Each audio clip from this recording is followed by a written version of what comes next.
All right, guys, welcome to the Git Bit Podcast, the podcast for blurs, for nerds, for geeks, freaks, children of all ages, boys and girls, and yes, I'm about to go into the DX reference for all those that remember the Attitude Era. I'm your host, the most Will Buchanan, of course, the man to my right, I'm curious because I kind of have an idea of what he's going to go with this week, and I kind of hope if I'm right. So, Joe, what are you introducing yourself as this week? The dashing roller skating spear from the 80s. Joe Tonello. Wow, you didn't take it. I'm surprised. Well, were you expecting, oh god, it's a red one, Joe Tonello? No. Lethal Protector. I swore Lethal Protector was there. Oh, that's just such low-hanging fruit. I wouldn't have gone for that. That was at least one of my top three you're going to go with. At least Lethal Protector. I was expecting that, at least. I was like, that sounds like something Joe would do. I was like, it's there. It felt there. But anyway, with that being said, guys, before we get started, this is a family-friendly podcast, which means we do try to watch our language somewhat. Words will fly, and usually we do show things, albeit muted. May be intense for younger viewers, so viewer discretion is advised. Aside from that, welcome. So, of course, as Joe pointed out, and as I pointed out, two things. As we're just going to go ahead and give into it, we are going to give a quick review of Venom, Let There Be Carnage. Now, the rule is on Git Bit. It's a rule that we both agree on and that you've probably seen it being implemented everywhere else. This is a non-spoiler review, which means we are not going to give away anything specific, detrimental, or, things that would cause you not to go see the movie. You should go see the movie, just because, as everybody keeps pointing out, there is something in there that's going to make you feel very great. So, with that being said, I'm going to let Joe go first with his review of it. What's that look? I think we can talk about that because that's been all over the internet. Yes, you can talk about that. You can talk about that part. That's not spoiler because it's already been said. So you can talk about that part. But you go first. I knew what I was going into it. The best way I can put it is the most beautiful train wreck I've ever seen. Okay. This was not a good movie in any way, shape, or form, but it was wonderful to watch it because I had the right mindset going into it. So let me give an asterisk here. As a movie, it is a bad movie. But as a follow-up to Venom, it's serviceable. The first Venom is better. I can also tell that this movie was 30 minutes longer and had an R rating. Mm-hmm.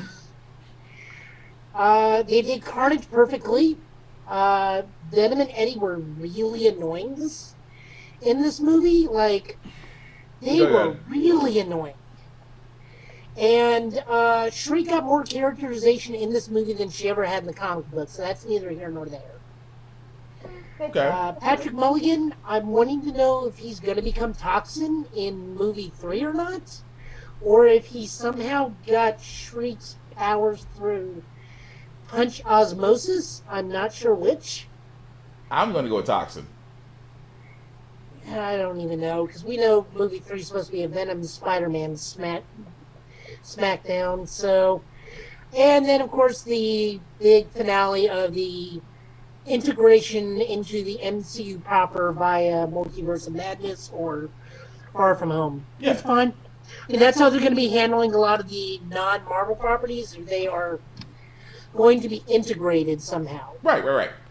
But I mean, for me, I will agree. I say Venom 2 is a bad movie because it was.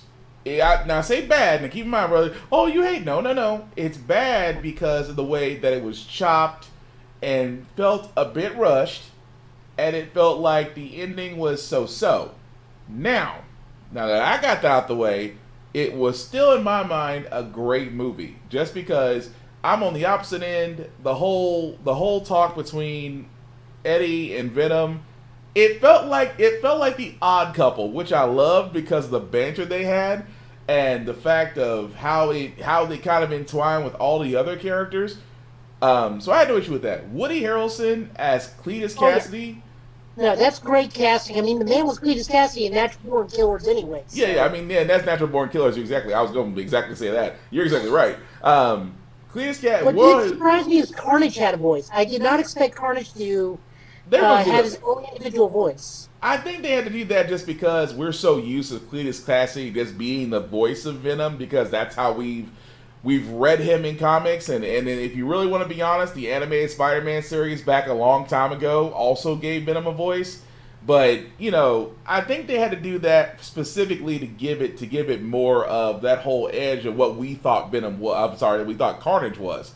So I love that. And again, I love the fact that there were still hidden quips in them. It was still hidden quips. We're not going to go into them, but they're in there.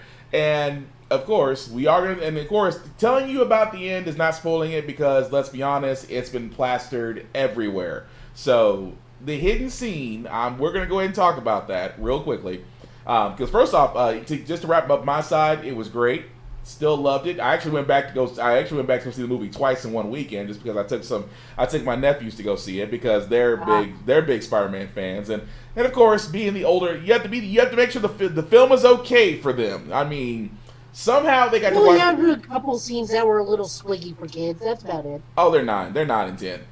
They're 9 and 10. Yeah, They play. even still, the tongue down the throat scene was. Well, that's probably about the worst thing in the movie. Thankfully, they had a bath. Their family went to the bathroom during that scene, so they didn't get to see that. They had a bathroom break. But I mean, for the simple fact of the matter was, it was great. I dug it. And yes, I still say, just like Joe said, the whole twist of, when I've seen the whole room spinning and shaking in the post scene, and then all of a sudden it's like, oh. So in my mind, I'm like, this is equating this to the No Way Home, as far as Doctor Strange doing the multiverse spell, which again affected the entire multiverse, which I guess is their way of saying, okay, this is how we're pulling Venom into the same universe as Spider-Man. So the one caveat I'll say to that is, that was a live broadcast they saw, meaning Venom is in the universe prior to the spell being cast. Yeah, well, because they were watching J. Jonah Jameson do a live broadcast, meaning Venom's there at the end of Far From Home, not during No Way Home. That's the thing I want to say it's a red herring. Because, I would agree with you and say that yes, that Eddie would have to be in Far From Home, just because of how they showed J.K. Simmons playing as J. Jonah Jameson, saying about the, Spider-Man's identity as Peter Parker. I agree with you. From that point, it would be like, yes, he had to be there at the end of Far From Home. But let's be honest, this is Marvel. They like to screw with us. Marvel likes to watch us dance on the theory table like they're just playing a flute and we're just going with it. But overall, I mean, don't get me wrong, I love the movie. It was great throughout. I think Mulligan is Toxin. I can't see him, because when I first saw his name, I'm like, he. Oh yeah, that took me a moment. It's like P. Mulligan. I was like, where have I read that before? Then it's like, oh wait, Toxin's first host. Either he's Toxin, or either he's gonna be Toxin, or he's gonna be that weird character, that weird Peter Mulligan character that tried to be a hero alongside Spider-Man and got killed.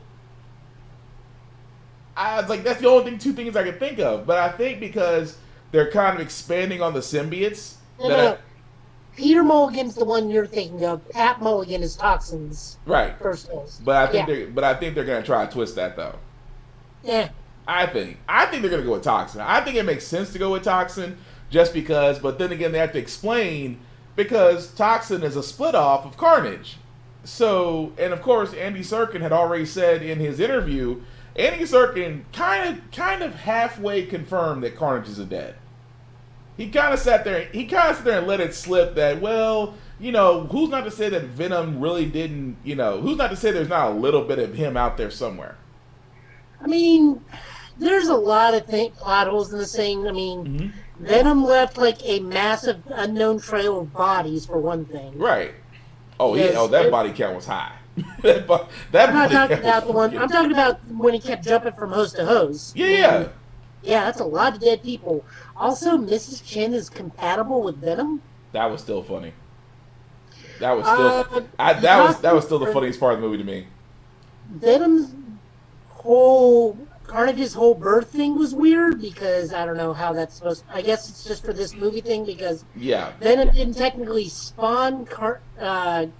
Cassie just bit Eddie Brock and then saw a blood thing. Yeah, that did a symbiote and then just ate it. Yeah, that was beyond the weird part. But anyway, we don't want to go. Venom's a better detective and journalist than Eddie Brock. That was still funny. But we're gonna keep it there because we're kind of breaking our own rule. Yeah, here, I know. Sorry. So yeah, we're gonna weird stuff with that movie. It was weird, but again, I still dug it though. But again, guys, Venom, Let There Be Carnage. It's still a good movie. Don't expect. Let me put it to you this way: if this is one of the movies that needed to be streaming day one, not theaters day one. I think Marvel's learned their lesson from Black Widow. Not Marvel. Sony looked at Marvel. I'm sorry, I got my wires crossed. Sony looked at Marvel and said, "We're not doing what you guys did." Not with Tom Hardy, because Tom Hardy is fully invested in the Venom franchise. So they're trying to make very sure they're not pulling a Scarlett Johansson. Which, by the way, for all those that don't know, they did settle for $40 million. So of course they did, because Disney doesn't want to take her to court. Oh no, Disney doesn't want to mess with the church's money because they still have other projects they want to do with her. So they're going to keep her as happy as humanly possible, even though in the MCU she's kind of dead. So what if they didn't? That is true. That is very true. I'm trying to segue into what if. Oh yeah, I was gonna let you run with it. I was letting you run with it. I thought you were gonna go with the next step, but God, but. As we tried to fail and go into a segue of Disney's What If, this latest episode, What If Ultron won? Yes, we are going to talk about it fully. You've had a week to watch it, so we're not going to hold back on anything we're talking about. Just a short synopsis on this. This what happens if Ultron did succeed in Age of Ultron, the part where he was going to get the body, which was actually made for Vision. As we all know in Age of Ultron, that was actually thwarted, and the Vision was actually born from that. In this episode, he succeeded as far as, acquiring the body, becoming a mix of metal and man meets machine. He then begins to do what a lot of people kind of hated to this day. Takes out Thanos in less than 0.2 seconds. He just immediately bisects Thanos. And a lot of people were mad about that. I thought it was cool. And then the story keeps going from there. He starts to go, of course, with the Infinity Stones and embeds them himself. So now he starts to take over the universe. Even to the point to where, of course, we see little bits of him taking on Guardians of the Galaxy, him fighting Captain Marvel. The really weird part was, as the Watcher is narrating, it gets to the point that now Ultron is aware of the Watcher and they have their own knockdown, drag-out fight. Which the Watcher was like, I shouldn't interfere. It's like, well, you don't really have a choice now because you've kind of been brought into it. And the other part I did like was that we kind of saw, I call it Budapest 2, with Natasha and Clint trying to find a way to bring down Ultron. And of course, near the end of the episode, Clint does sacrifice himself, a la back to Endgame, to kind of where now, where Black Widow is now looking for the Hydra AI name. I can't think of his name to save my life right now.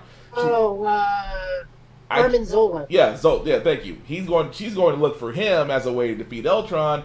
The weirdest part about it, as the episode wraps up, is that the Watcher goes. I call him Darkseid Strange because he's really called Doctor Strange Supreme. I call him Darkseid Strange. For all those that remember 2 episodes back, if Doctor Strange was trying to pull his heart, not his hands. Yeah. I was going to say pull a Doctor Who and try to stop a fixed event for all those Whovians out there. But yes, the Watcher does go back to the closed-off universe to where the Darkseid Doctor Strange is and ask for his help. So as Joe pointed out a couple of podcasts ago, this is leading to some sort of all-around team-up against Ultron at this point, because now you have the Watcher, you're gonna have Black Widow, you're gonna have Darkseid Strange. So we're probably not too far off from a culmination of this What If series. But Joe, what did you think of the episode? Well, there's a couple things that kind of bother me about it. First and foremost, we have Paul Bettany. We have no problem getting Paul Bettany. Uh-huh. Ultron takes Vision's body. Why is it not Paul Bettany and some guy doing a really bad James Spader voice? Everybody was mad about James Spader not being in it, but yeah, too. I mean, it just didn't make sense to me. You have Vision's body. Uh-huh. Why do you just not have Vision's voice? I mean, for God's sakes, Paul Bettany is all in. True. He's one of the longest serving characters in the Marvel Universe at this point. Very true. But that was another thing though. A lot of people did not really take kind of the voiceovers, but go ahead. Like people can be mad at Thanos going out almost instantly. That was funny. That's just funny. I mean, he just immediately gets bisected.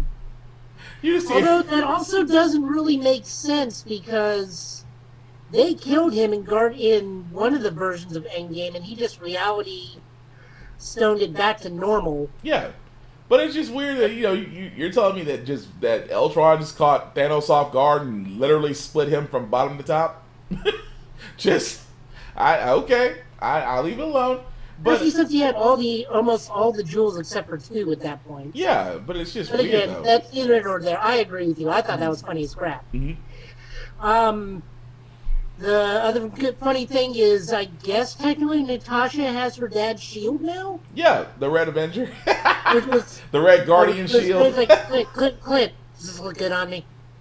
I forgot about that. That she did get her father's shield. It's like, so you have the Red Guardian shield. I feel like that's gonna get used. I feel like it's gonna be used in the next episode. Well, she's probably like the new Captain America for that team, except that team's gonna have Peggy, so they're gonna have 2 shield users. Yeah.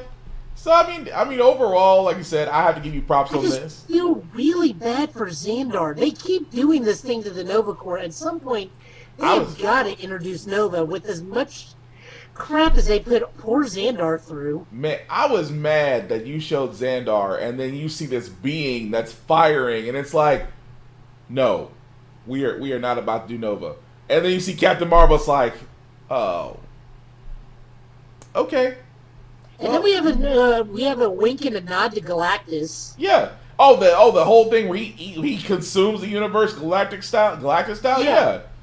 And I said to myself, I mean, technically in the main canon line, Xandar's completely destroyed too. True, but the way they teased a lot of stuff in that episode, I was like, okay, Marvel, this is what you're doing to us right now. Okay. I mean, Feige says he wants a Nova movie, and supposedly, and I have no idea how true or not true this was, but in Endgame, it wasn't supposed to be Carol coming down from outer space on the gunships. It's supposed to be Nova. It was supposed to be Nova. Yeah. But they said, well, no one knows who he is. To be fair, they did set up the Carol movie prior, so having just like some ultra powerful dude come down and just kick the crap out of the majority of his fleet would be bad storytelling. But you still, you know what? Nope. I'm gonna sit there and leave my piece on that because I'm like, you had so many opportunities to introduce Nova, but you chose not to. I literally have a whole row of Nova with a Nova helmet. Yeah. This is not me saying bad things about Nova. No. I get that. It's just that there were so many opportunities in the MCU to introduce Nova, like perfect opportunities that weren't taken. That's what always. They bothered me to no end. But we have no idea what Phase 5 holds, so maybe the Nova movie will end up there. What was the other thing I was gonna? Oh, where Doctor Strange, Strange Supreme just like pokes the guard. It's like, come on, say it. Say the phrase. I need. What do you say? I need your help. I need your. It was like I have to do something. And did you catch the Star Wars reference in this episode? I might have missed it. While they're going through all the realities, they do go through Mustafar.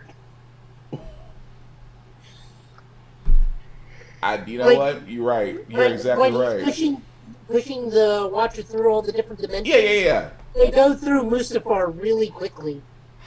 Well, I guess this is going to use the products. They might as well use them all. I'm not. Yeah. But no, I mean, I know. Good episode. Like I said, this is leading to something. Mm-hmm. We now know who our big bad is. We also can now guess that Party Thor's world is completely obliterated. Yes. At this point, it's almost set up to where Or this is happening prior to that, and then Party Thor happens later. It's swiggy on how things are working here. yeah, it is a little weird, but then again, it's Marvel. But Yep.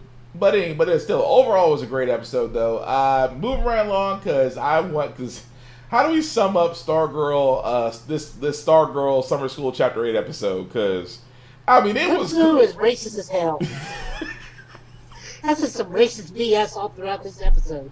Oh man, Eclipso it's like Eclipso. I understand he's a villain that they probably fought in like.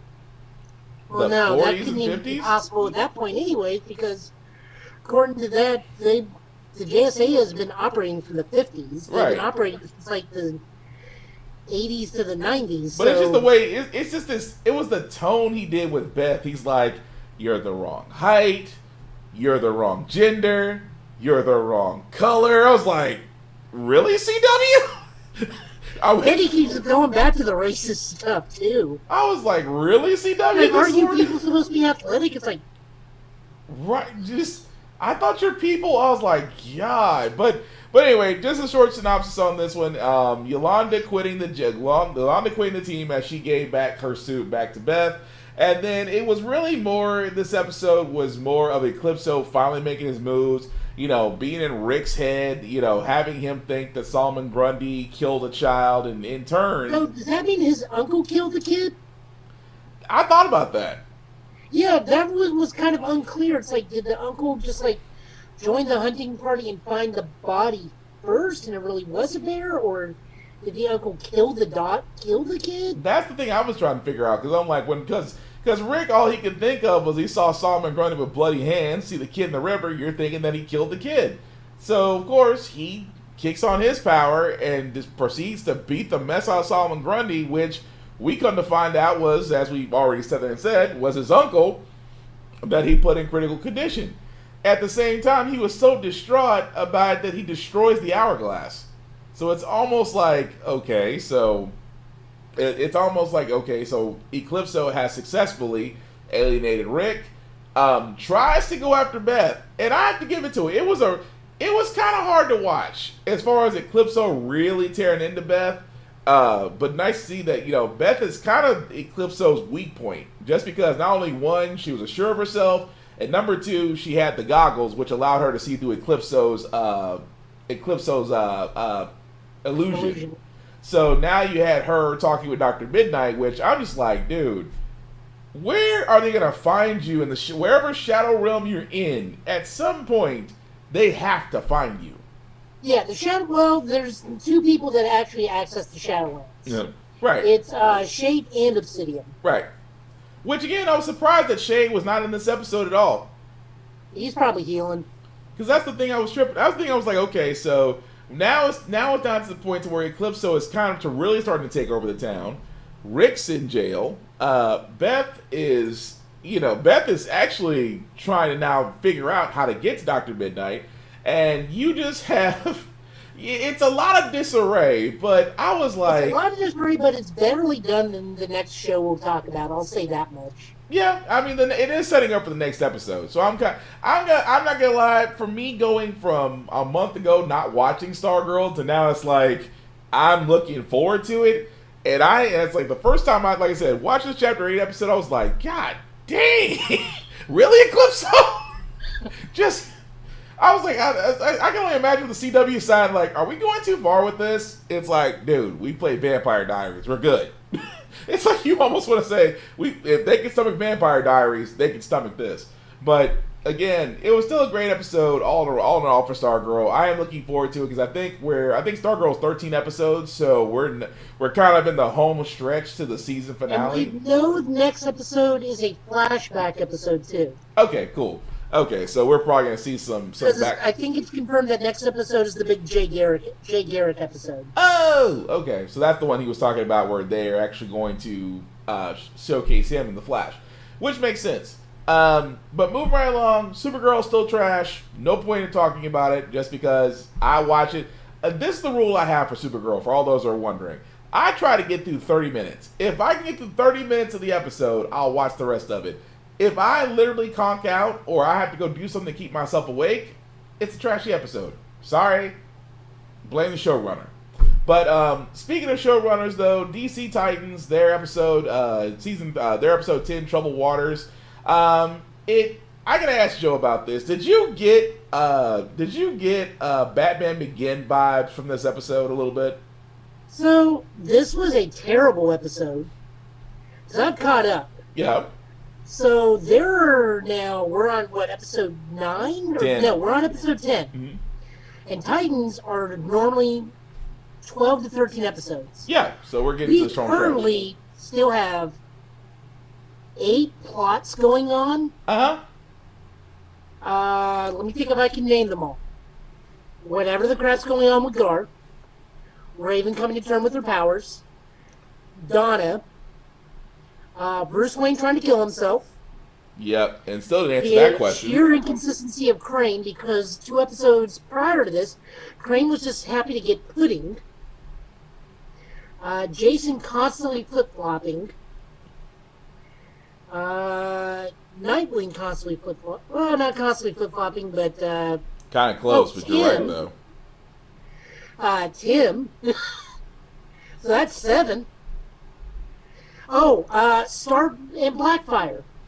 Yeah, it's a lot of plots going at one time, which again kind of makes me worry, just because it makes me worry, not only because, like you said, 13 episodes, we're on episode 10, which means that between the 1 and 2 episodes, the next 11 and 12 are gonna either some plots are gonna be wrapped up very quickly, or some plots are gonna carry on to the next season. One of the two. Like the previous episode, we have Donna saving both Tim from the afterlife and Bruce Wayne from suicide. This episode, nothing about Tim or Bruce. Right. We have no idea where they are. We just see Donna pull up in a cab. Now, granted, the Donna stuff is probably the best stuff from this episode. Right. I still don't understand why they just don't keep... Why they... Like, Beast Boy is a thing in this episode? Can they just not write him out and get another Titan? Well, I think it's I'm not gonna lie. And also, he is only there just to do nonsensical research. This episode's like, oh, it's about Lazarus pits. But this is what I'm saying, though. It just, like you said, the episode was all over the place. You're right. I mean, the city being under Crane's toxin, Robin having a hit out on him by Crane, Jason flip flops. Yeah, you're right. Jason is easier to turn than Anakin. Yeah, you're right. You are right. And then, like you said before, Raven coming back to find Garth, and it's like, okay, where do you go from there? And you have a whole bunch of just, I'm not saying, like you said, there's a lot of subplots going on out there. Now, I am confused about one thing. In this universe, does Barbara only have one leg? Yes. Okay, that bothered me, and I was always wondering, because I couldn't tell, because I'm, like, listening to it more than paying attention to it, and I couldn't, like, she always have her legs crossed, or is she missing a leg? No, she's missing a leg. Okay, so in this universe, the Joker took a leg? Yes. Okay, sure. That's fine. I'm fine with that.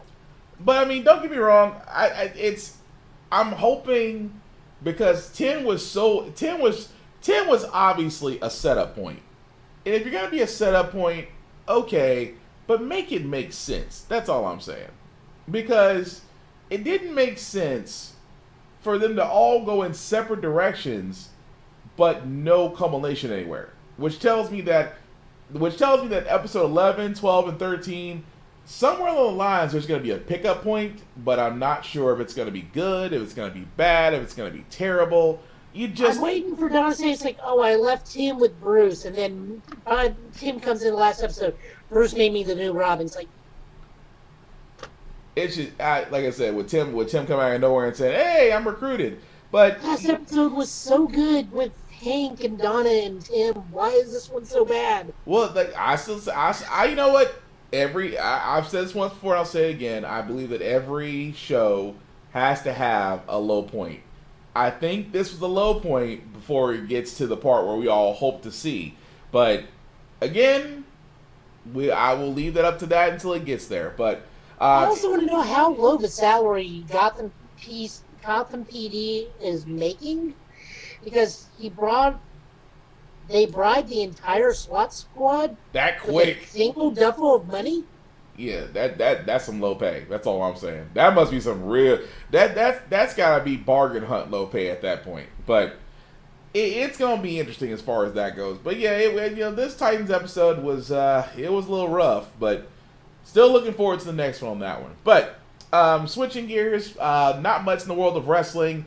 AEW is firing on all cylinders. If you have not seen the Brian Danielson and Kenny Omega match, you really should. It was very well done.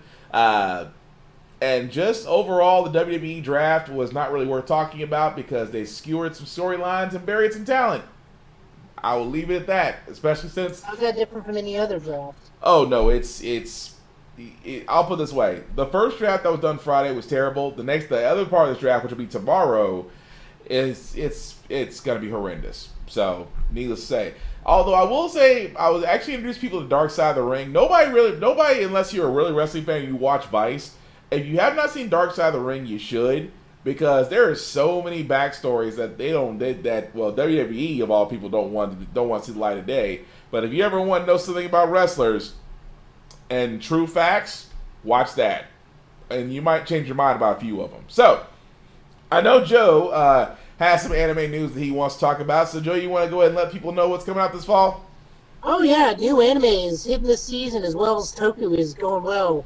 We've hit the Dark Ultraman saga for Ultraman Trigger, which will probably end up giving us the new ultimate form for Ultraman Trigger, which I believe is, what do they call it? Glittering Infinity Ultraman Trigger. Okay. It's Japan. We can get away with this. Yeah. I shut up. Go ahead. Kamen Rider Revice. We're on episode 5. We got introduced to our second rider. Looks like it may be a new bad guy rider for a little bit before someone else takes the belt. Because it looks like this series, the secondary rider may be changing hands a couple times. Okay. Which I'm okay with, but we're moving forward in plots. It keeps going. It's still good. Anime, we got new anime coming this fall. The two that are coming out this week that I am paying attention to is, of course, Digimon Ghost Stories. I was correct in that it does have a very unique theme to it this time, as this is going horror themed. It's going what? It is going slightly skewed towards horror this time around. Oh, everybody's going horror, but okay.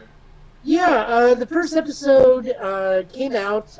They were dealing with Clockmon, and Clockmon was stealing people's time from them, basically aging them into near elderly husks.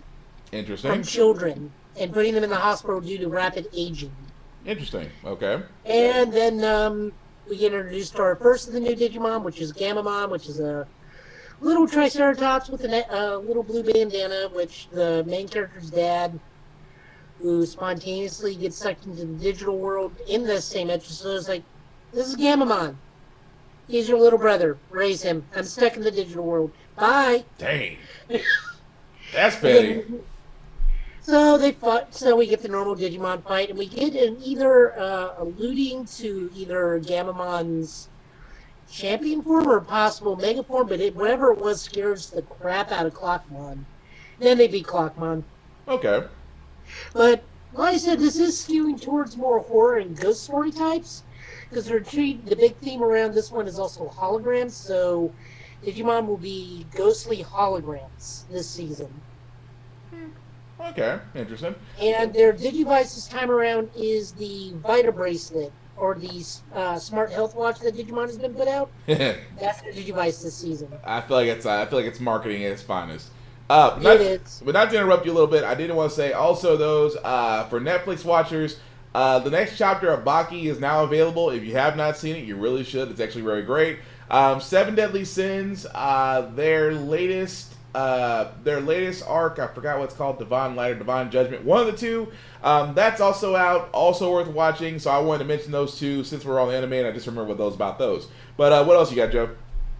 Tatsunoko Studios put out their new anime this season.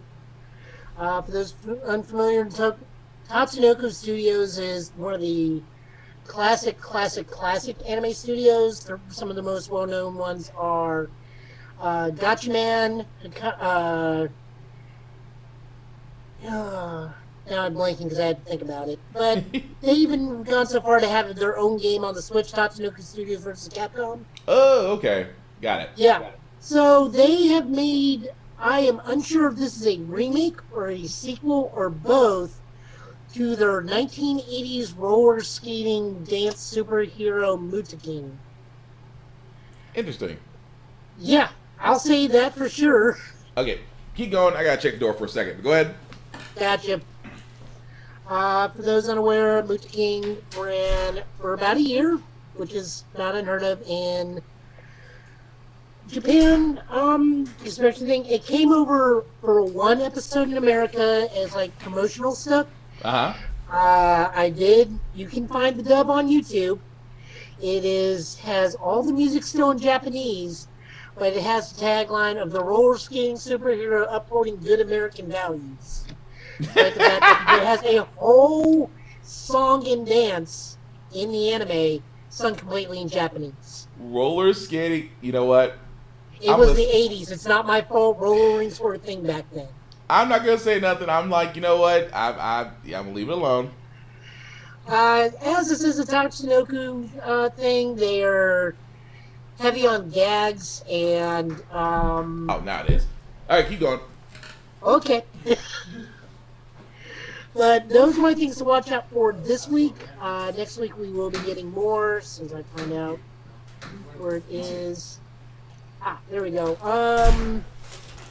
The second season of Inuyasha's Next Generation came out this week. They're continuing the storyline from last time. Next week we will get Lupin Part 6.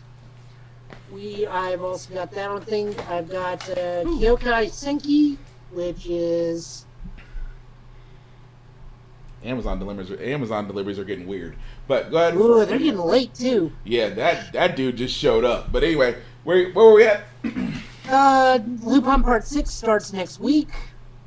That's all I want. That's all I needed. Yep. In 2 days we get a new one called Kyoku Senkai, which is a mech anime. No one should be surprised by that. And then Level 5's new anime is called Megaton Q Musashi. This is also getting a video game tie-in too. So it's Level 5, meaning it's going to put a lot of kids in a lot of danger, but it's going to look fun. So it's like Squid Game for kids.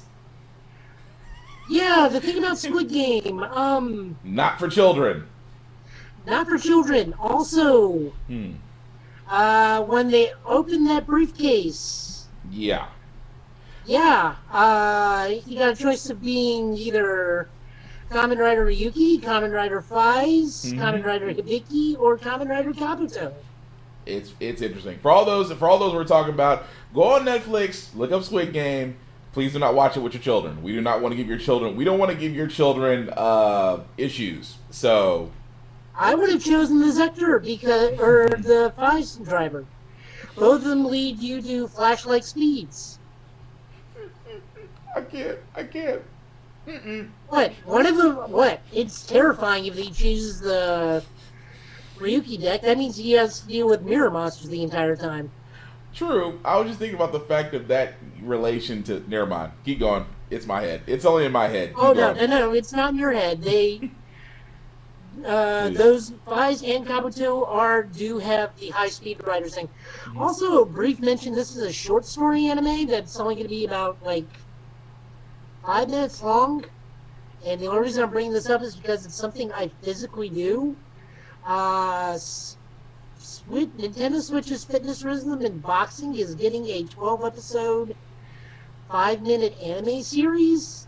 I always wanted to do that thing. I always wanted to do those things on Switch, especially the boxing one. But I'm sorry. No, the one I got is fantastic. But this is weird because it's just letting you get to know your trainers in the video games and their daily life. Time out. Are we basically getting those? What do they call those? hot daddy date kind of situations? Get to know. No, I mean, according to the thing, it is a slice of life, 5-minute shorts involving the trainers in Switch Fitness, Rhythm, and Boxing. Okay. Okay. Yeah, I know. That's what I said when I saw it. It's like, okay, sure. I mean, everything I used to know, and my spidey sense is screaming at me. But all right. But Cardfight Vanguard Overdress Season 2 starts. They are doing some dramatic overhauls on the anime. They are moving away from the slice of life theme into the gaming theme because the slice of life theme did not go over well. Huh. Well, of course. They tried to really push, and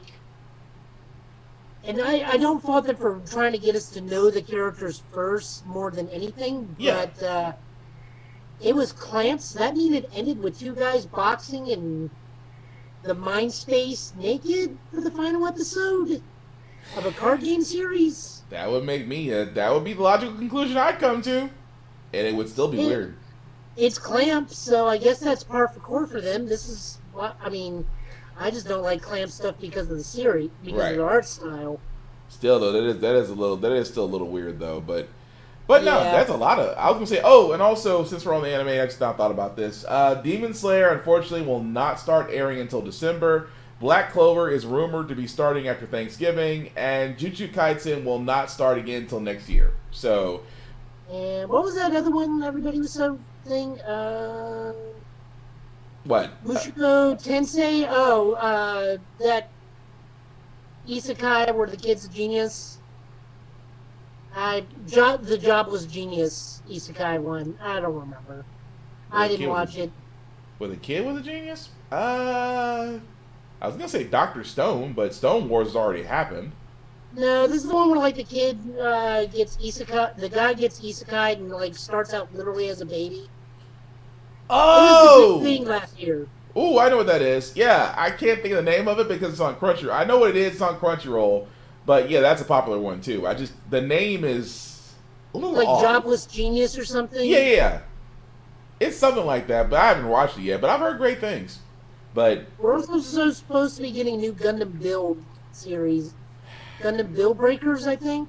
Yes, I just want the sets. I can care less about I can care less about watching people build them. I just want to know when Japan's going to send my order. Yes, Gundam Mechs. I am talking about you. I have been waiting. Please not tell me it's on the shipping. Please not tell me it's on the shipping containers off the coast of California. Dragon Quest Die is still continuing. I still encourage people to watch Dragon Quest Die. I still got to catch up, but we're getting into the end game. We're 50 episodes in, but it's doable. Cool. Well, that's really all. Any more anime news you got, Joe, before you go into your top 5? Not yet. Not yet. All right. Well, like I said, it's gonna be kind of a short one today. So I know Joe's got top 5 comics he wants to show up and let people know about. It's his top 5 because I wanted to challenge Joe. Because everybody doesn't know, Joe is a cavalier, a connoisseur. I like to call him an expert on comics, even more so than me. Because he's basically got the space and lateral and property to prove it. That being said, I have challenged Joe to literally and figuratively... I need to sort these. I have challenged Joe to literally give him his 5 top comics of the week. And 5 comics that he believes are his top 5 that you should read about. So, Joe, what top 5 do you got this week? I am giving one honorable mention, and that is Beast Boy Loves Raven, and the only reason I'm giving it an honorable mention is it's a trade, it's a YA trade, but the only reason I'm mentioning this is because 90% of the book takes place in Nashville. Really? Interesting. Yeah, it's super weird. 90% of the book takes place in Nashville. They literally go downtown, they go to the boot shop, they show them in Broadway, they go to the Parthenon. I can see that because of Raven, but go ahead. No, it's just weird. I didn't really look at too much into it just because it was just there, but I'm like, why is this book almost entirely in Nashville? That's still funny. All right, fair enough. What else you got? Okay, so top 5. The X-Men are rounding the corner with their finale, Hickman is... We got Inferno, which is the finale for the X-Men. Well, Hickman's era of the X-Men. Hickman is going away to Substack, and Marvel's new online comic thing, leaving Jerry Dugan in charge of X-Men. The book opens with another attempt on the Nimrod facility. It goes terribly awry. We also see that this is not the first time this has happened, because we see multiple, probably a good 12 Wolverine skeletons on the base. Okay. Meaning this base has the X-Men's failures are constantly producing adamantium for them to make Nimrods. Okay. And the rest of the book is pretty much just Moira McTaggart saying, it's like, I am getting sick of being hidden. We need to get rid of Mystique. She's causing problems. We cannot have Destiny ever come back. We cannot have any precogs on the island. That knowledge, forbidden knowledge, needs to be kept to me so that we do not screw what we have going on going. And we need to get her off the council. So this does not go as planned. Some fun things do happen. Cyclops steps down as head of the War Council. So he is no longer Supreme Commander-in-Chief, because he's like, I'm leading the X-Men. I can't do my job with the X-Men if I'm the chief for all the commanders. So he nominates Bishop. So Bishop is now the new commander for all the military. Interesting. Okay. Magic immediately goes like, great, we're good. By the way, Psylocke is also a new commander. We'll make up a role for it. It doesn't matter. We're all going to go to Madripoor. And Emma's like, shouldn't we vote on this? Like, yeah. And Ileana's like, there's nothing really to vote for. And do you really want to fight about this? And it's like, no, it's fine. She goes, Magic's like, I thought so. So we're going to Madripoor to drink? That's the worst case of peer pressure ever. Yeah, we're gonna go. Well, we're gonna go. Okay, all right. Yeah.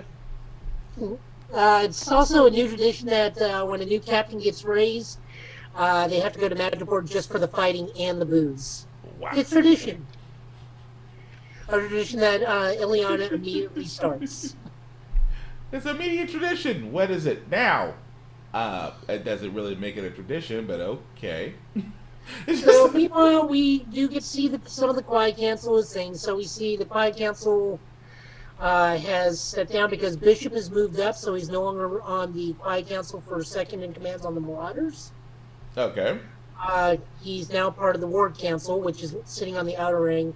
We still have Sinister, Exodus, and Mystique for the Outlier Council. We still have the Hellfire with Kate being the Red Queen, Emma being the White Queen, Sebastian being the Black King. Okay. Nightcrawler is there, Storm is there, Magneto's there, and Xavier's there. And of course, so is Doug, because Doug is the translator for Krakoa. Mm-hmm. So, they kind of talk about changes to the council. And Mystique's like, you know what? That's a great idea. And I got just the perfect person for it, and we need to change some of this now. Yeah, Destiny just strolls on in and immediately sits down next to Magneto. Dude. We don't know how she came back. We don't know why she's back, other than, well, of course, Mystique just wanted her wife back. But, yeah, Destiny just, comes on in and sits on down. Just like nothing, it's like nothing happened. Just like, hey guys, wait, didn't you just? So we're not. No, and Xavier and Magneto go through all the different places that there could be her DNA to prevent her resurrection. And she still comes back. I would be like, so we're not. That feels like such a Deadpool moment. So we're not going to talk about this. We're not going to talk about this. Okay. Cool, I guess we're not talking about it. we're just gonna let this lie. Like the writers didn't really have a backstory for this. But I'm sorry. Go. See, the fun thing about Destiny coming back is we get to see the reactions to a lot of people. Kate's very disturbed. Emma finds this mildly amusing. Of course she does. Wants to see where this game is going. Sebastian Shaw is just like getting ready to just like bust out laughing. Kurt doesn't know what to make because Kurt's actually getting ready to lead his own team involving certain characters, including the juggernaut called the Legionnaires. Mm-hmm. Storm is like, I got stuff to do on Mars. Storm said I was out. Storm said I'm out. Storm is like, this is interesting. Just like from the facial expression of, it was like, this is interesting, but I got stuff I got to handle on Mars. That's funny. Sister is just like sitting there laughing and clapping. Exodus is like, I don't know who this person is. Charles is not happy. Magneto's not happy. So, and yeah, like I said, and then Destiny just sits right on down, and Mystique's like, so, let's vote her in already, shall we? Yeah. So, next, we got some stuff happening after that.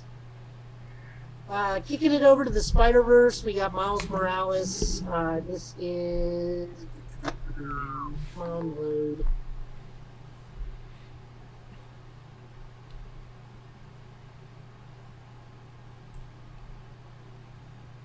Uh-oh. I thought you froze up. No, you're good. You're good. I thought you froze. Say what? Am I freezing up, or is it just the computer? No. I thought you froze up for a second, but you're good. Never mind. Keep going. Yeah, let me just pull it back up.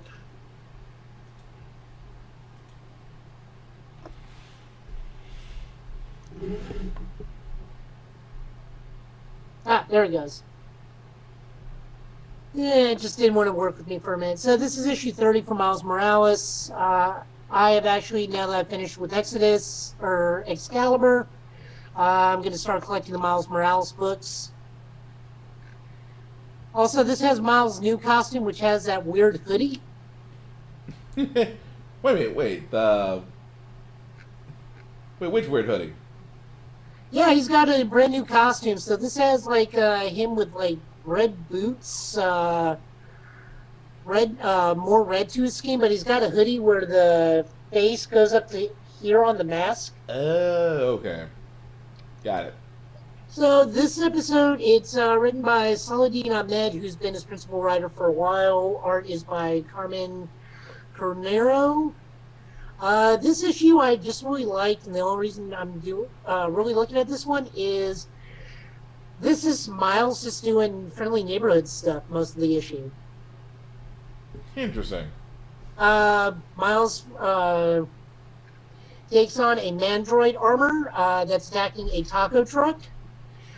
So he immediately venoms and then webs them up and then venom blasts it to short circuit the armor.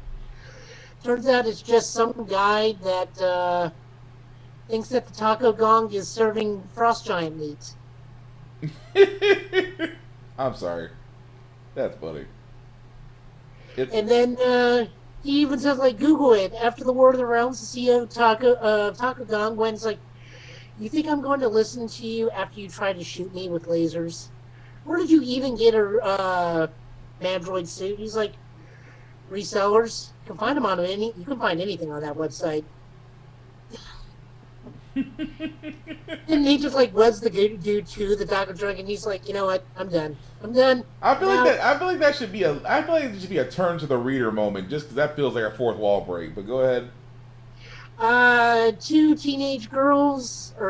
little girls, excuse me, are very upset, and for one long run-on sentence, are trying to tell Miles that they lost their puppy Bubba, so Miles is roaming through the streets looking for a pug. Eventually does find him. Okay. He is very upset because this entire time, finding this one dog took the entire day, so he is late for his date. And we learned that his date is with the new Falcon. Interesting. So I think they are dating. Dating or already dating? I think they're already dating. I'm not too don't know who this new Falcon is. Like I said, I'm pretty new to the Miles universe. Gotcha. I've done a lot of it in trade, but I'm gonna have to go back and see who this is. Okay. I do like that since she's dating a superhero. It's like, I'm late.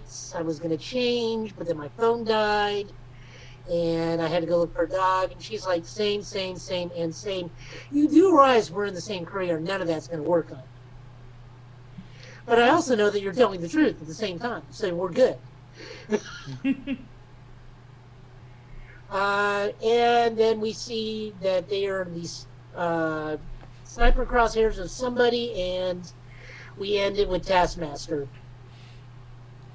Every time I see that, I have to get that out of my head because Black Widow set me up as a Taskmaster from there, and I'm like, that's not her, but okay. I'm sorry. Continue. Then we have a little pretty small story where Miles is the host on Saturday Night Live for no reason. Oh, just because it's New York. Yeah. It just shows some fun things that Miles is doing because he's, I guess, more popular than Peter now. He's on a stage play, helping out at a high school, fighting the Vulture that actually crashes the Saturday Night. Vulture also crashes the Saturday Night Live skit because he's offended that it's about him. Dang. He goes and tosses a pitch in the first game and screws with the batter by webbing the ball and tossing it. But immediately gets payback because when he yanks it back, it nails him in the forehead. That's still funny, though. Vulture gets mad and crashes. You know what? I was gonna say, I feel like a nod to something, but I can't think of it right now. But I'm sorry. I didn't mean to interrupt you. Keep going. Fights Frogman, which is like an F-tier Spider-Man villain. And everyone's just yelling at Frogman on how you should mess with Spider-Man if you're in New York, because all of New York's going to come to Spider-Man's thing. And Frogman's like, what is happening? I was like, I don't know. And he's like, why are there so many hot dog vendors around here? It's like Wienerfest. Seriously, that's a thing? It's like, yeah, that's a thing. It's like, he's like, can we go? It's like, Miles like, do you want to take 5 and we pick this up in Jersey? And Frog's like, oh, could we please? This is just more like fun stuff with Miles. Miles goes to a Comic-Con and gets told his costume looks like crap. Dang. That, when you're a superhero, but yet you go to a con, and the first thing they tell you is, it's not up to par.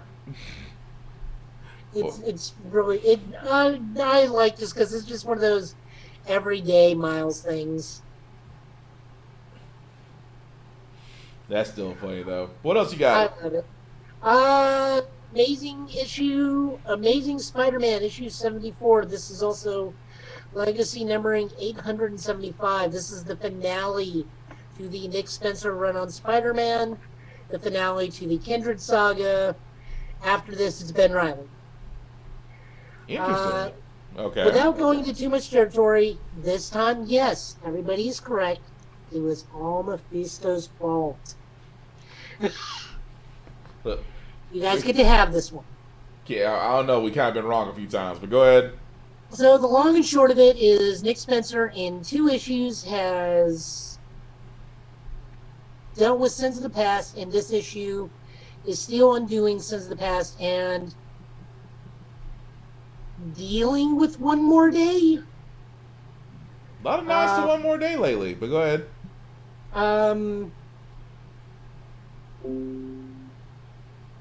Doctor Strange is gambling with many people's lives with Mephisto and fortunately wins.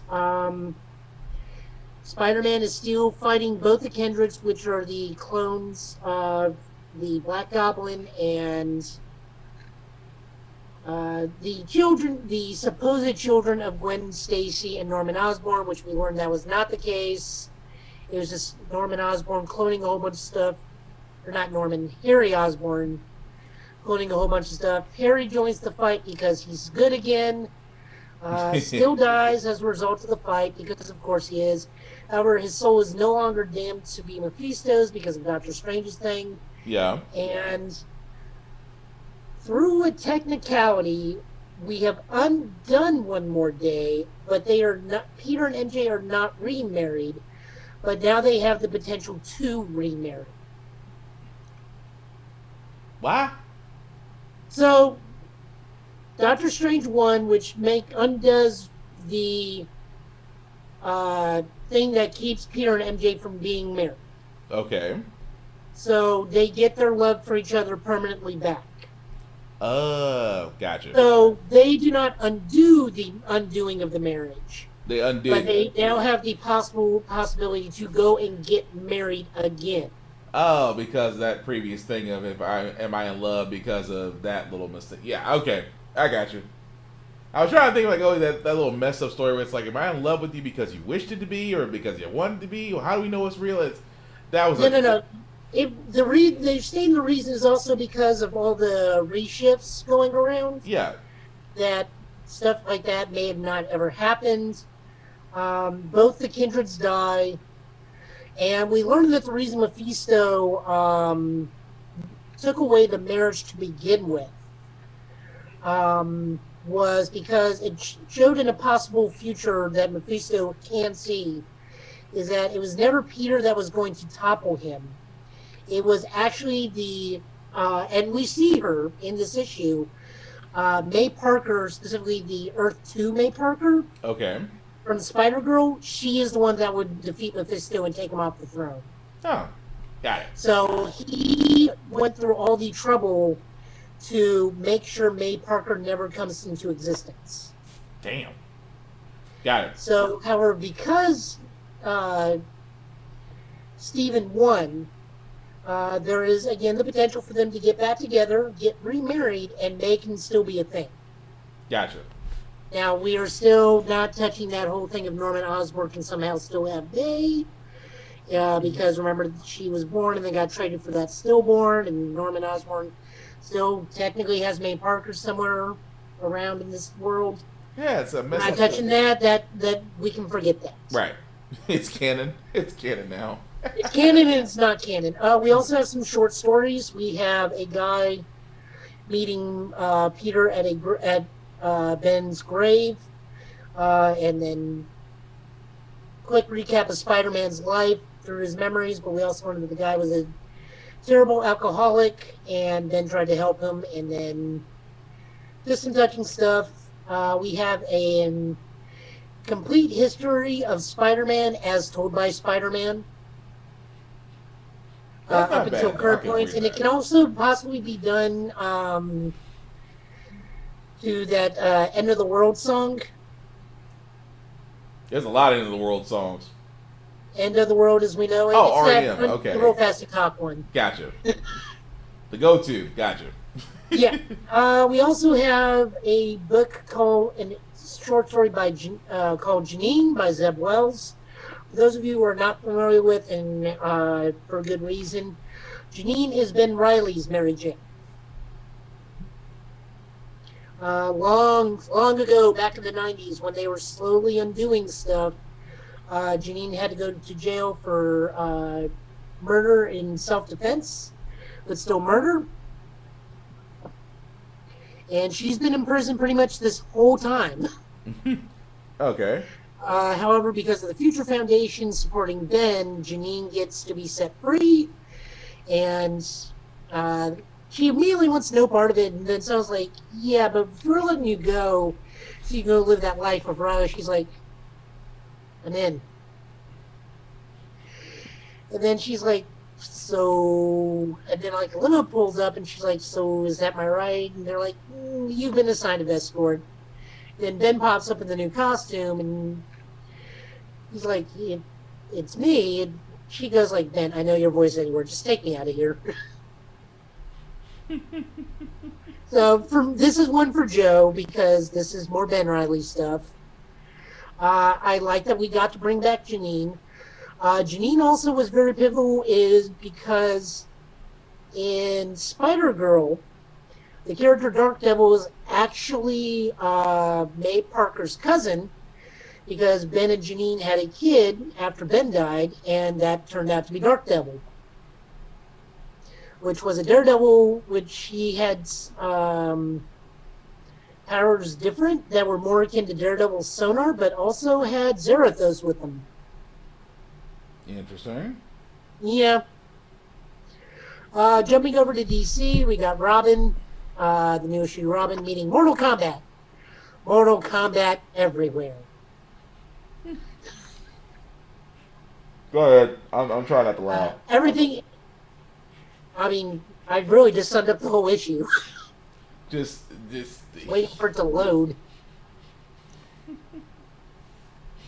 Oh man, just Peter's that been storyline. kind of a pain in the butt as of late. Say what? So we get to see Robin is fighting. Of course, he means like the first person he fights like Nightwing embarrassed my brothers too many times, and Daniel's like, I have no idea who you are. Just shut up and fight. So we see everybody fighting everybody. Damian snaps the dude's neck. I don't even know who this guy is.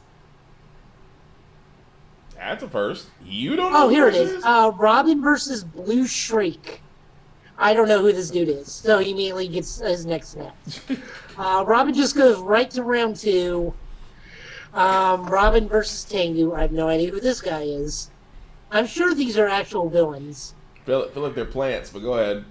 Just cannon fodder at this point.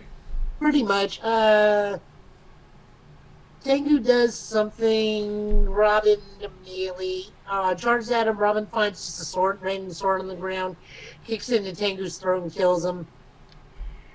He just looks at everybody's like, all right, next round. And like the lady in charge of this tournament's like, yeah, you've already done the first 2 rounds. Everybody's still midway through their first. Go take 5. Dang. We see, what is her name?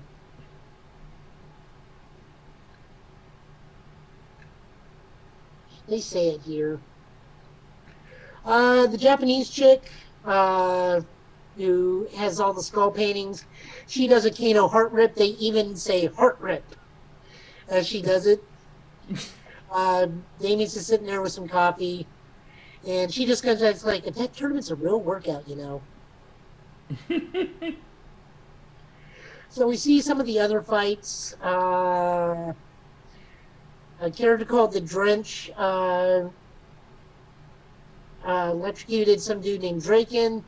That 10-year-old that's fighting in the tournament, Double XL, stomps Raptor to death.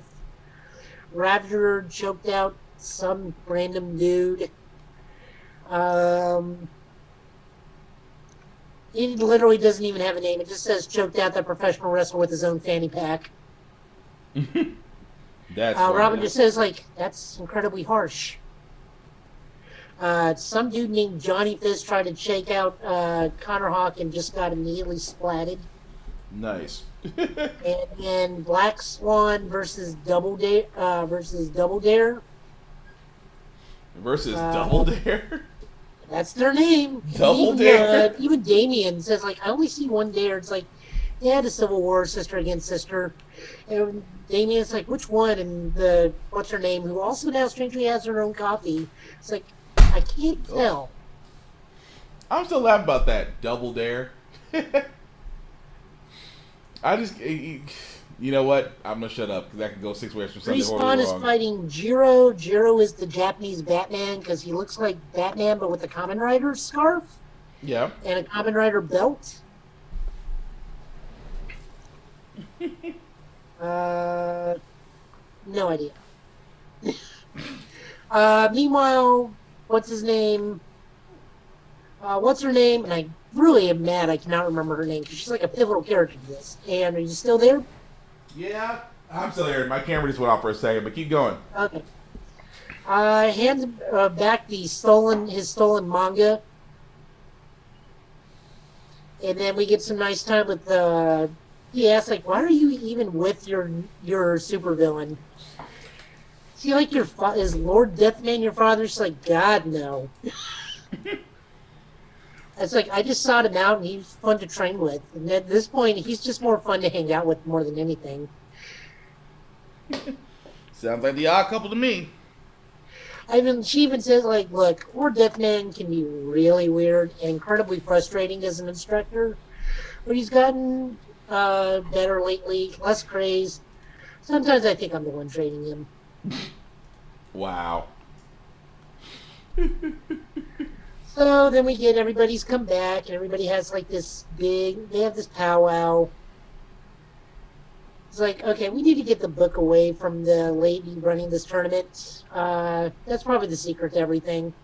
So they go into round 3. It's a Robin versus Respawn, Double XL versus Connor Hawk, Flatline, that is her name, Flatline.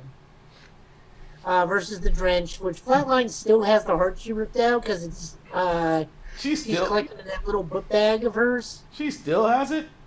Yeah. And then Black Swan versus Ravager. So they do like this giant fight sequence where everyone's just in one arena. And then Robin gets tossed out on purpose by Respawn. But it's because it knocks the book out of her hands and then just takes Soul Mother's book and just takes off running. Okay. So Robin's sister reads the book, and then Robin's like, I know who she really is. Of course, Respawn is still after him. So the next month's issue is who Soul Mother really is. Oh, so it's a throwback. It's a flashback episode. Or it could just be who she really is. And the final issue tonight is Tom Taylor's Superman, Son of Kal-El. This is the new Jonathan Kent book, written by Tom Taylor and art by... As soon as I can find it. I hate that they sometimes put art. Who's writing and who does the art at the end of the book. It's really annoying. They used to have at the art front by of John Timms. Okay, go ahead. Long and short, good story. We get to see some father-son superheroing action. They find the cause of it. Apparently, it's some woman whose powers are technically earthquake-based. Like, she has trouble controlling gravity around her, and she is not doing it on purpose. Okay. She is literally just like she was planted by somebody. She's even apologized, like, I don't know why this is happening. I don't know where I am. I don't know what's going on. Connor's like, you're dressed like a supervillain. She's like, why am I in this god-awful, ugly thing? So it takes both Superman and John to lift her up because her body density has become that of a fraction of a neutron star. Okay.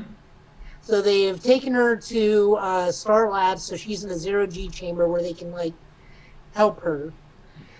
Meanwhile, John's friend from the previous book, Jay, called because there's a protest going on because refugees that John saved are being deported. So John is stopping this and joins in with the protest line, and they're arresting all the protesters. And John's like, well, you gotta arrest me too. And the cop's like, yeah, but you're...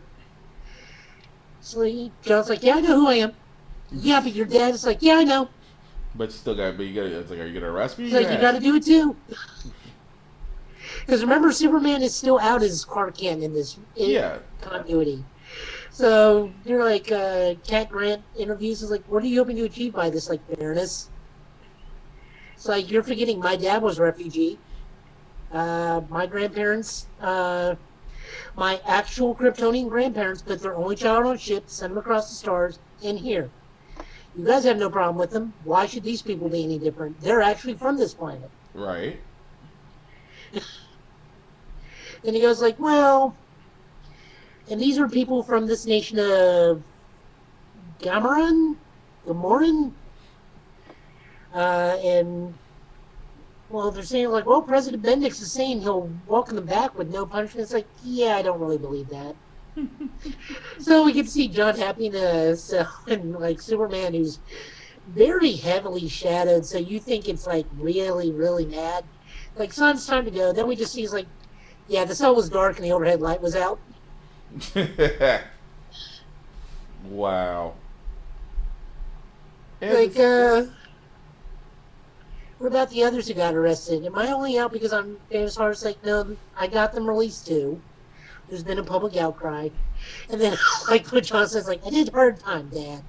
Hey. Like, you're only in there for 45 minutes. 45 minutes of hard time. It was hard, Dad. 45 minutes. 45 minutes. You know what? I can see myself saying I just like that little Oh, so Jay goes up and Jay's like, cool, your dad got you out. Well, what are you doing here? I was here to bail you out. So Superman's like, thank you for bailing my son out. Coming to my butt, bail my son out. It's very thoughtful. So John's like, you want to come over for dinner? Meet everyone else? This is something that kind of annoys me. Is if you're reading some of the outlets, everyone's saying John is now gay or possibly gay or bisexual. Just because like they bring him over to the house for dinner, it's like, dudes can go to a friend's house for dinner. Yeah, don't be gay. I'm like, you don't have to be. You know, people do invite people over just for common decency or camaraderie. Superman is pretty much the one that says, like, well, you tried to bail my son out. Why don't you join us for dinner? Right. And all of a sudden, everyone's saying, like, this is John's special friends. Like, he's on for, like, 3 issues, which probably equates, like, 2.5 weeks, give or take. Yeah. And they just bring him over to the Kent farm. Jay immediately freaks out because his mom's Lois Lane. And I guess Jay's a journalism major. He even says like the weird things like, I have a picture of you on my wall, not the weird pictures, not the ones you're thinking of. I'm so sorry. John, please stop making me talk. It's like, nah, you're on your own, kid. You're on your own. John's like, 1 second. He's like, we're gonna let that embarrassment just hang out there for a little while longer. No, he even goes like, this is a farm, right? Yeah. Is there a barn I can hide in for like ever? Or is there a shovel where I can just go bury myself? And they do like a whole bunch of stuff. Damn. So they bring Jay back in, and everyone's like, Superman's like, John, we need to go talk. So he tells him, like, I gotta go away.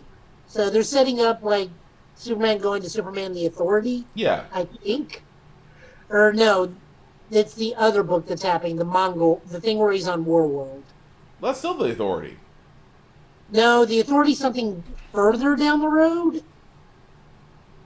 Timeline is weird right now because, like, all that future state stuff is slowly being integrated into the main books. I'll take your word for that one. I could have sworn it was Authority as well than that side, but I could be wrong. I think it's better set up in Action Comics what's actually going to be happening. Probably. So he pretty much just tells John's like, hey, I'm going away. John's like, well, I can come with you and get this over with quicker. I mean, because there's 2 of us. Right. Just like, no, we can't leave the world without a Superman, and you're just as good as I am. Probably better because you have a better connection to this world than I do because you're actually from here. Mm-hmm. And I am just someone that traveled to here. Right. So it's like, oh, I guess. It's like, come on, let's make this a road trip. Do we have to? I mean, you can handle it. What's 2 of us gonna do? I look at it's kind of the vibe. But it's like, if you can't handle it, then what's 2 of us gonna do? So Mom calls him back in. Says like, come on, let's go back in and eat, and please, dear God, make things less awkward for your poor friend.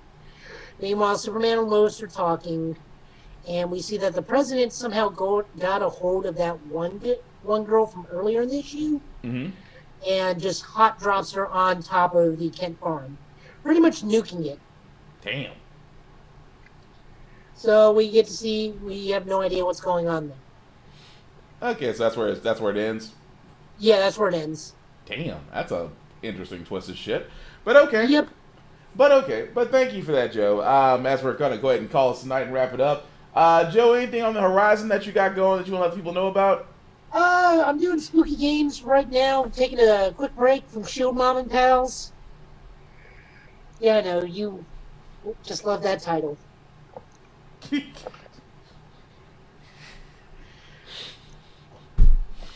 I was trying not to laugh on camera. It's not working out very well. But keep No, going, it's Joe. really not to mention, I somehow got to season 2 in that video game. Impressive. Yeah, you can actually see it where I beat like the Water Lord. So like I got the first like main quest out, and then all of a sudden the screen went black, and a second anime opening started where everyone has like somewhat different outfits, and some characters have different hairstyles. Like, is this season 2? I guess. Why is there season 2 in a video game?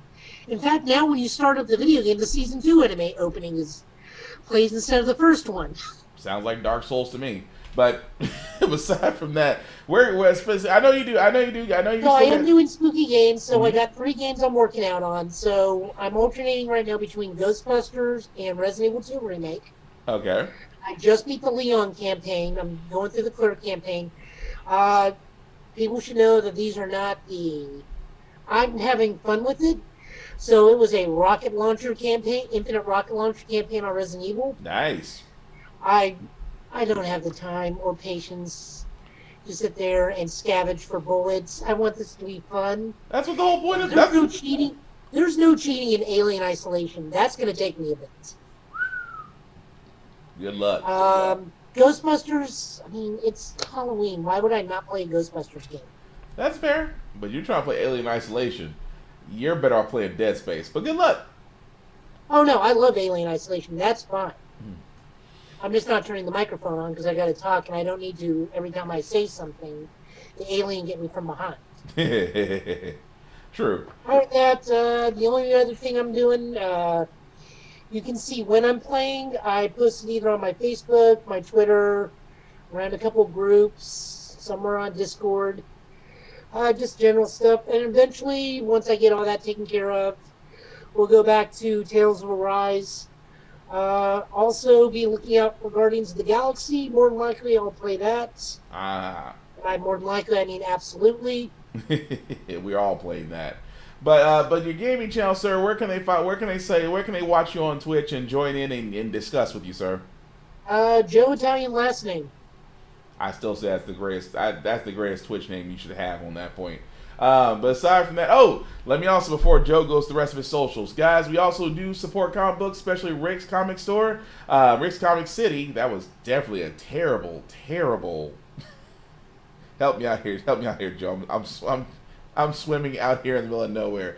Rick's Comic City, as Joe is being extremely quiet. Thank you, Joe. Oh, I'm trying to think of what you want me to say. I don't know what you want me to say. I messed up the comic book store that loves to support us, and we love to support them back. And I just torpedoed that entire thing. Yeah, I mean, I only give them like $120 to $150 every time I go. Yeah, dude, we torpedoed that. But anyway, we do want to sit there and say we want to point them out because, again, we are big proponents of supporting your local comic book stores because they need our support.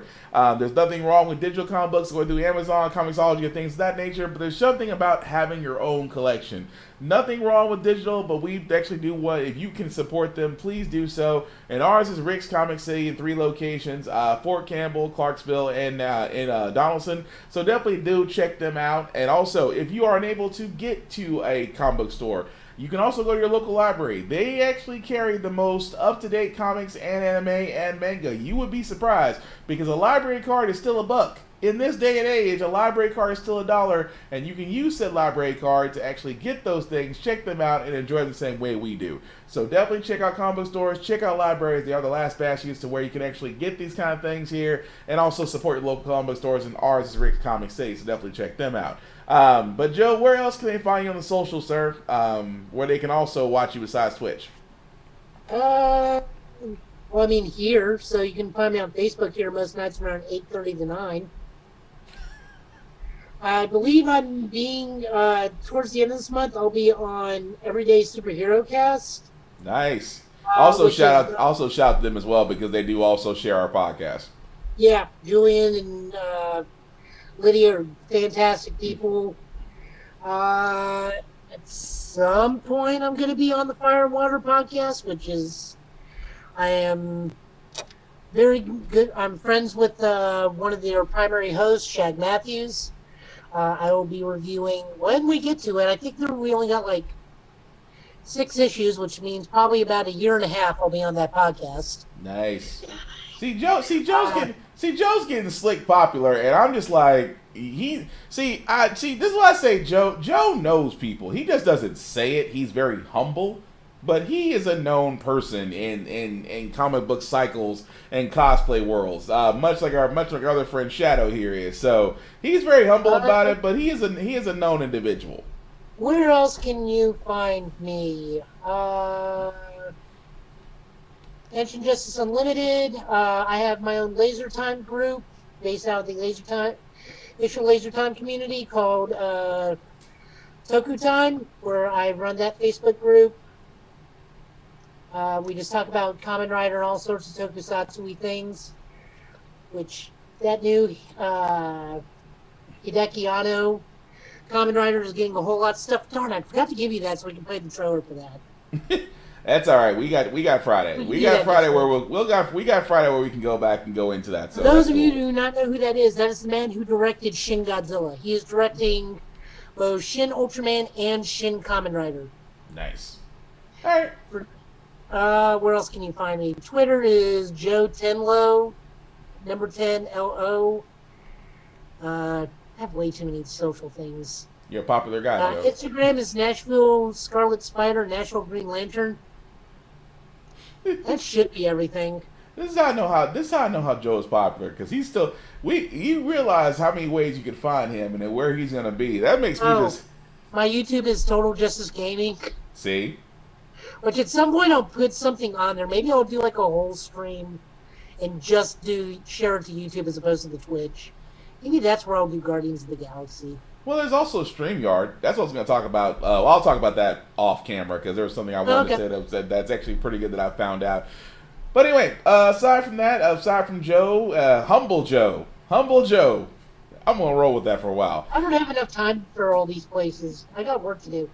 Oh, the other thing I'd say, the large majority of the people, we can go get our booster shots and flu shots. Please go do so. I've done it already. I got them both on the same day. I am paying the price for that right now. Yeah, I'm actually hoping to get mine this week too as well. And yes, because Joe is a healthcare professional, so help him, much like him and others. Please help him, guys. Look, there is no debate about this. Please get vaccinated. Please wear your mask. Please be safe, because it's not just about you. Your choices and consequences affect a lot of people. So the only way you can actually help us get past this pandemic is to actually do your part and help out others. Get vaccinated, mask up. That simple. Also, some people we want to shout as well. Shout out to my buddy Big BZA who did share this podcast as well. My buddy Vaughn, Ademar Westman on Facebook, Big BZA on socials, has a couple of podcasts. I'm pretty sure he did his Smoking Trailer Sunday earlier today, 6:30 to 9 p.m.